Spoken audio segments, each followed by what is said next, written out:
saya juga berharap Presiden tidak lagi memberikan pesan-pesan yang bersayap. Di satu sisi misalnya menginstruksikan agar kasus ini diungkap tuntas, tapi di sisi lain terus-menerus mengulangi tudingan-tudingan negatif kepada para aktivis.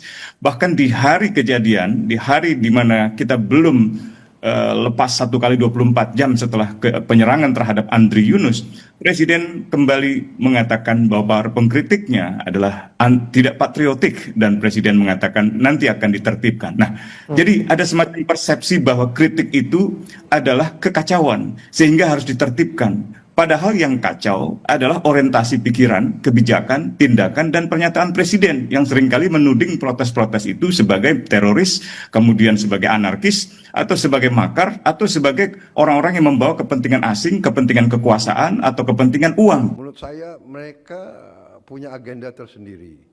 Jangan-jangan mereka bekerja untuk bukan bangsa Indonesia, ya. Jadi pernyataan-pernyataan semacam ini mengganggu bagaimana polisi berpikir, bagaimana polisi menjalani proses hukum yang objektif gitu. Demikian. Jadi akar masalah kekacauan politiknya, kalau kita menggunakan istilah kekacauan, adalah Presiden Prabowo sendiri yang berulang-ulang, bahkan yang terakhir Januari, Februari, dan sekarang bulan Maret, selalu mengatakan bahwa para pengkritik atau para pengamat sebagai orang-orang yang memiliki motif-motif yang tidak murni. Entah itu mencari uang, entah itu karena kalah kekuasaan.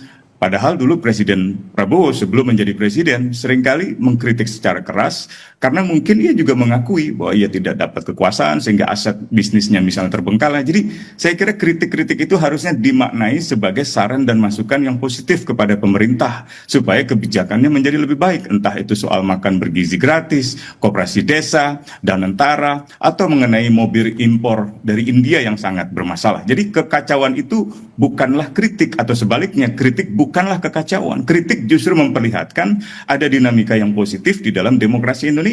Kalau tidak ada kritik, kalau kritik dianggap kekacauan, lalu kita ingin meniadakan kritik-kritik semacam itu atau mengkooptasi orang-orang yang suka mengkritik dengan segala pendekatan, uang dan jabatan, maka kita bukan lagi negara demokrasi, melainkan negara yang otoriter, yang sangat monolitik, tidak ada perbedaan pandangan, atau kalaupun mau protes harus izin seperti di era Orde Baru.